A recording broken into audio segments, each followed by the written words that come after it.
Olá, alunos de psicoterapia. É muito bom estar aqui com vocês para mais uma aula. Você, aluno que está aí tinindo, porque este assunto é de bastante relevância para o nosso contexto de aprendizado e de formação, né? E nós estamos estudando o módulo Ética no Atendimento e Clínica da Alma. E nesta aula nós vamos estar estudando sobre ética no serviço de saúde. E vamos entrar também no assunto da alma, um assunto bastante importante. Quero convidar você a colocar toda a sua compreensão aqui. Vem junto conosco nessa aula, porque temos muitas coisas boas para nós estarmos estudando. Pois bem, falando de ética no atendimento, a ética profissional de saúde está diretamente relacionada com a capacidade de se prestar um atendimento e suporte mais humano ao paciente. Então, a ética profissional ela está relacionada com a prestação de um atendimento e de um suporte bastante humano da parte do profissional, no caso aqui, o psicoterapeuta, em relação ao seu paciente. Pois bem, a ética guia a tomada de decisão, principalmente nas situações de emergência, de urgência, onde o profissional terá que fazer uma rápida escolha, mas sempre considerando aqui o bem-estar do paciente. Vamos lá então. A ética profissional deverá proporcionar ao paciente uma atividade humana, prestativa e solidária por parte do terapeuta, pois envolve comportamentos humanos e também envolve as escolhas, que o paciente irá fazer. Na saúde, a ética é importante porque a equidade no atendimento é extremamente essencial, sabe? A igualdade, o tratamento igual para o paciente, um tratamento equilibrado para que esse paciente venha alcançar o sucesso durante o seu processo de atendimento, o seu processo de atendimento emocional. Pois bem, mas o que é ética profissional? Quando a gente fala de ética, o que vem a ser a ética profissional? A ética, ela é um conjunto de valores e normas de conduta. Estamos falando aqui de ética profissional. É um conjunto de normas de condutas, que elas são empregadas dentro do ambiente do trabalho. Ser ético é saber construir um ambiente agradável, com bom funcionamento e também bons relacionamentos. Em psicoterapia, a ética profissional está relacionada com a combinação de atributos, ou seja, de qualidades, competências e caráter para aliviar o sofrimento humano. Ela abrange 5 dimensões que representam os ideais e valores éticos positivos e que estão presentes no exercício da profissão, que são ter conhecimento e capacidades e juízos o suficiente para quê? Para aplicar as intervenções de forma eficaz. Também respeito pela dignidade e liberdade dos pacientes. Então, as 5 dimensões que precisam estar presentes no momento do exercício da profissão são ter conhecimentos, capacidades e juízos o suficientes para aplicar intervenções eficazes. Então, o sucesso da sua intervenção, do seu trabalho, na aplicação das intervenções na psicoterapia com relação ao seu paciente, o sucesso dessas intervenções elas vão se basear no conhecimento que você, enquanto profissional, tem, na sua capacidade e juízo suficiente paciente para o sucesso da sua intervenção. Pois bem, também o respeito pela dignidade e liberdade do paciente. Respeito é bastante importante aqui nesse momento, durante esse processo do exercício da profissão. O uso do poder inerente à profissão de forma responsável. Pois bem, também agir de modo a promover a confiança do público em geral na profissão. A sua profissão precisa ter credibilidade perante o público. A visão que o público vai ter do seu profissionalismo é extremamente importante para o seu sucesso profissional. Pois bem, seguir o código de ética exige uma profunda consciência e introspecção e também comprometimento com a disciplina. Uma compreensão e implementação completa desses princípios contribuem para o bom senso e o decoro no campo da sua atuação enquanto profissional. Na psicoterapia, o atendimento envolve não só o comportamento do paciente, mas também as suas cognições. E falando de cognições, nós estamos falando aqui a respeito dos pensamentos, das memórias, dos sentimentos, do modo de agir. Já estudamos bastante sobre esse assunto, né? Quando falamos de sentimentos, estamos falando de alma. Então a primeira palavra aqui, a primeira vez que estamos falando de alma. E falando de alma, nós vamos agora compreender a alma.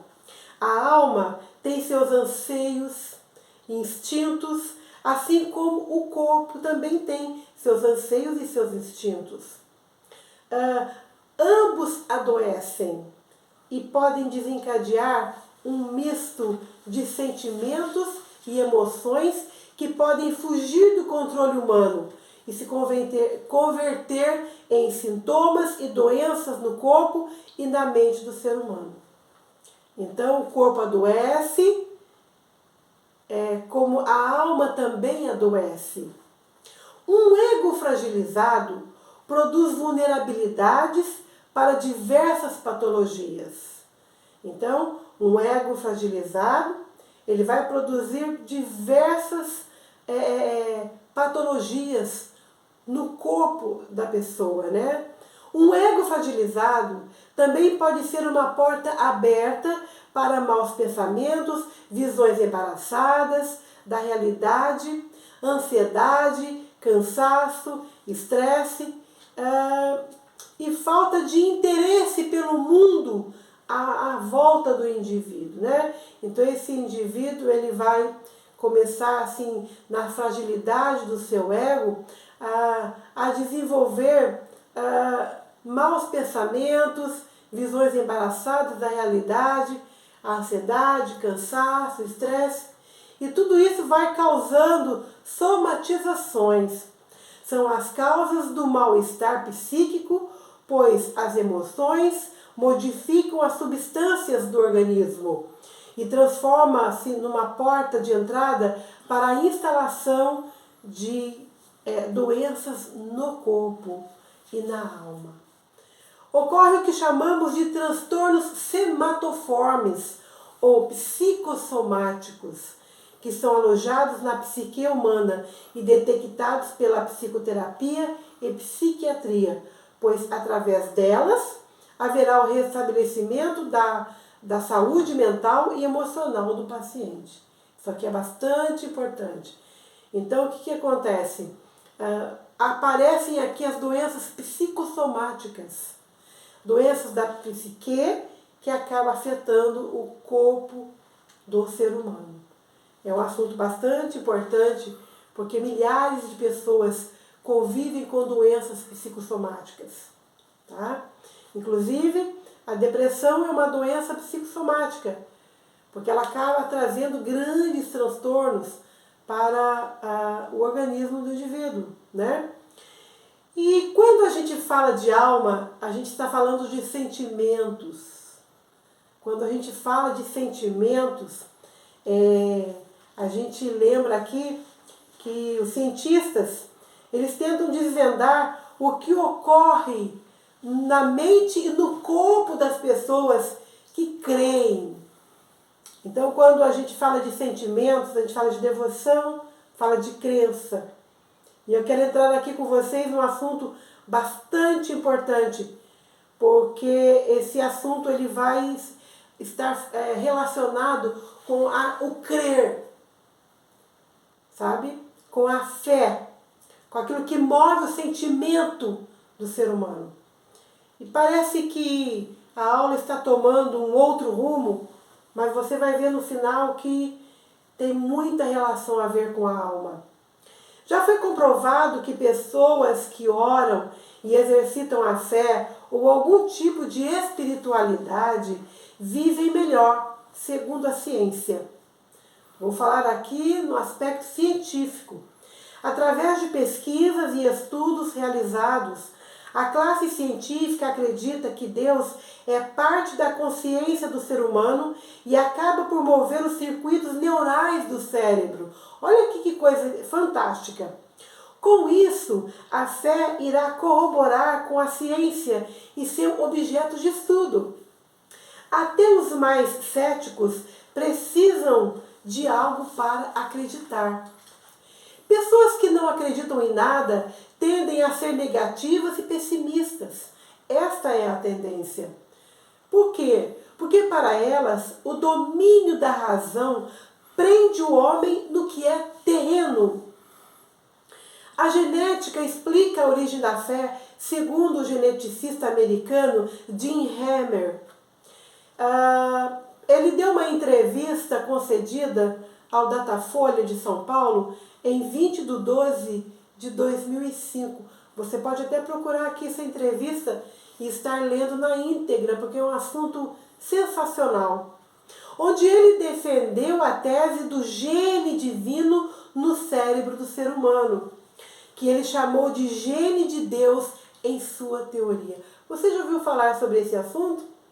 Esse assunto é bastante importante. A fé tem um diferencial motivador, na visão de Jim Hammer. E esse diferencial motivador, ele é bastante benéfico para o ser humano em todos os campos da vida. Todavia, em especial, junto à terapia analítica, irá proporcionar ao paciente êxito, efeito que irá contribuir para o sucesso no tratamento psicoterapêutico. Agora, vamos chamar aqui um pouquinho para nós. Vamos relembrar que o nosso curso é de psicoterapia cristã aplicada à teologia. Então, vamos lá. Diz aqui na Bíblia, vamos entrar um pouquinho na Bíblia, que segundo a Bíblia, a fé é a certeza. Ou seja, a fé é a convicção. Está lá em Hebreus capítulo 11, versículo 1, né? Para os teólogos, para os estudiosos da Bíblia, para você que faz aí a aplicabilidade da Bíblia, né? Ou até mesmo você que talvez a sua fé não seja uma fé bastante acentuada, mas não importa. Aqui o importante é você exercitar a fé que você tem. O importante não é a fé de Abraão, de Isaac, de Jacó. Para aqueles que leem a Bíblia e conseguem ter um relacionamento com a Bíblia, um entendimento com a Bíblia, essa questão de fé está voltada para a sua fé. Não importa se ela seja uma fé forte, uma fé fraca, o importante é que você exercite. Vamos lembrar agora aqui, vamos lembrar do exemplo, né, da fé do tamanho de um grão de mostarda, que é tão pequenininho, mas se você colocar em prática, o que vai acontecer? Montes vão ser transpostos, não é assim? Mas, segundo a Bíblia, a fé é a certeza, sabe? A certeza daquilo que se espera, a prova daquilo que não se vê. Então, a alma é a via régia, ou seja, ela é o caminho reto para que o homem conheça mais de si mesmo em meio aos seus processos de mudanças ao longo da sua vida, que o norteia, ou seja, que norteia o homem durante o seu ciclo de vida. Na origem grega, a palavra psique, na antiguidade, seria uma definição de alma ou espírito, essência imaterial do ser humano, princípio da vida e do pensamento. A alma imortal, segundo a religião, é igual ao espírito. Vamos lembrar aqui que Deus fez o ser humano, segundo a Bíblia, composto de corpo, alma e espírito, uma tricotomia. Embora alguns venham aí de um pensamento, de uma tese, né? Existe alguma tese aí no meio teológico dizendo que o homem ele é dicotômico, ou seja, ele é feito de corpo, alma e espírito, sendo que alma e espírito se fundem, né? Em alguns aspectos da Bíblia realmente chega a se fundir, mas a visão, a base tricotômica é que o homem é feito de corpo, de alma e de espírito. Muito importante esse assunto relacionado à alma. É impossível falar de alma sem o contexto da fé, sem que ele seja mencionado. É importante entender que a fé como um princípio anímico, ou seja, relacionado à alma, que quer dizer aquilo que se refere à alma, a parte imaterial do ser humano. A alma ela é imortal, ela é imaterial, ela não é material. A alma tem sentimentos, sentimento de alegria, de tristeza. Provém da onde? Provém da alma. É importante entender a fé como uma parte intrínseca, ou seja, inerente, essencial, particular, individual, interior do ser humano. Ambas regem a fé, a mola mestra da alma na busca da sua totalidade. A fé não é baseada puramente em justificativa religiosa ou em motivações que exercitam ideais, mas no sobrenatural que produz esperança e conduz ao pensamento, né? E conduz o nosso pensamento, o pensamento do ser humano, a acreditar que tudo irá acontecer e contribuir para o bem-estar do ser humano. É importante ressaltar dois tipos de fé: a fé intrínseca e a fé extrínseca. Intrínseca, in, quer dizer dentro. Extrínseca, ex, quer dizer de fora, do exterior e do externo. Então vamos lá. A fé intrínseca, ela existe no âmago do homem, no seu interior. Ela precisa ser exercitada para se tornar princípio existente e ativo.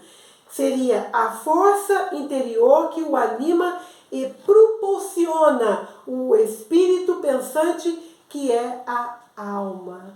Interessante. A fé extrínseca. O que é a fé extrínseca? Acabamos de ver aqui que a fé intrínseca é a fé que vem de dentro para fora. E a fé extrínseca? É algo que vem de fora, baseado em palavras persuasivas, de convencimento, de repetições, de liturgias. Está mais animada para convencer do que para mover, dar sentido à alma. O que acontece com a fé extrínseca? Com o tempo, produz frustrações, decepções, profundas amarguras. Esta fé é materializada em palavras de persuasão e de valores morais. A fé extrínseca está associada aos comportamentos de religiosidade, onde visa os benefícios exteriores de status, seguranças, distração, em que a pessoa está voltada para Deus, mas sem desapegar do self, ou seja, sem desapegar de si mesmo. Enquanto que a fé intrínseca está associada a um sentimento de profunda devoção interior, em que a pessoa busca harmonizar as suas necessidades e interesses nas suas crenças, esforçando-se para internalizá-las e segui-las completamente. Agora, quero concluir essa aula falando que os extrínsecos usam a sua religião, mas os intrínsecos vivem a sua religião. Que na verdade, a religião em si, ela é o relacionamento, porque cristianismo é relacionamento. Quando eu falo aqui de religião, eu estou falando de crença. Quando eu estou falando de religiosidade, eu estou falando de prática da religião. Mas quando eu estou falando de cristianismo, eu estou falando de relacionamento. Quando eu falo de relacionamento, eu falo de intrinsicidade.